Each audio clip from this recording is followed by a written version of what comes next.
Pumunta sina Kiko at Jade sa bahay ni Roy dahil may nagsasabi sa kanila na si Roy lamang ang nag-aalaga ng waling-waling. Pumasok na din sila sa loob ng bahay dahil hindi ito nakalak.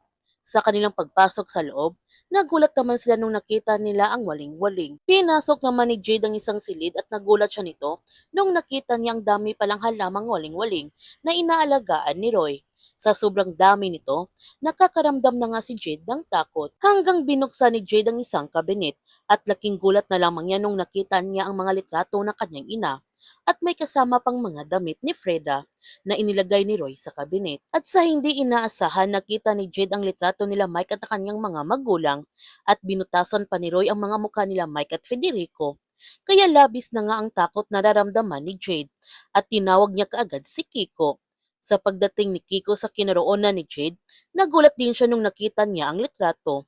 Ngunit hindi nila alam na may panganib nang darating sa kanila dahil dumating na nga si Roy sa kanyang bahay. Habang si Gio, patuloy pa rin niyang binugbog si Bok sa ginawa nitong panlulokos sa kanya at inawat naman kagad ni Martin ang dalawa. Mga ilang sandali dumating sina Henry upang dalhin si Bok sa presinto at nagsisigaw naman si Bok na walang kwenta ang Hotel 88 upang marinig ng mga guest ang kanyang sinabi. Pero nagawa naman ang paraan nila Sari, Rafi at Munit upang hindi umalis ang kanilang mga guest. Nagalit naman ang magkakapatid na Amalzan sa gulong ginawa ni Gio.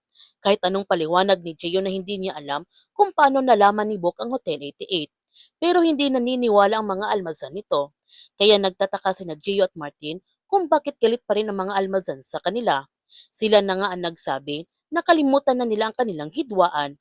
Kaya napatanong sila sa kanilang sarili nang dahil pa rin ba ito sa hikaw ng kanilang galit ngayon sa kanila. Nagulat naman si Roy nung nakita niya na bukas ang pinto ng kanyang bahay, kaya pumasok na nga siya sa loob at nakita niya sina Jade at Kiko. Sinabihan pa niya ang dalawa na hindi na sila makakalabas sa kanyang bahay na buhay. Tatawag na sana si Kiko ng mga pulis, ngunit sinugod siya kaagad ni Roy at binugbog ng husto. Sinabihan ni Kiko si Jade na tumakas na ito, pero nahawakan ni Roy ang buhok ni Jade at hinagis niya ito. Bumangon naman si Kiko upang labanan si Roy at para makatakas na din si Jade. Nagmamadaling lumabas si Jade sa bahay ni Roy at tumakbo siya nito ng mabilis. Binugbog ulit ni Roy si Kiko at nawalan nga ito ng malay, kaya sinundan na nga ni Roy si Jade. Samantala, napapansin na nga ng mga Almazan at Fernandez ang pagawala nila Kiko at Jade. Tinawagan pa ni Gio ang kanyang kapatid, ngunit hindi ito sumagot. Habang si Jade, nakalayo na nga siya sa bahay ni Roy. Ang akala niya naligtas na siya nito, ngunit biglang sumulpot si Roy sa kanyang likod at tinakpan pa niya ang kanyang bibig. May masama kayang gagawin si Roy nila Kiko at Jade? Yan ang ating abangan sa kapanapanabik ng mga tagpo na The Secrets of Hotel 88.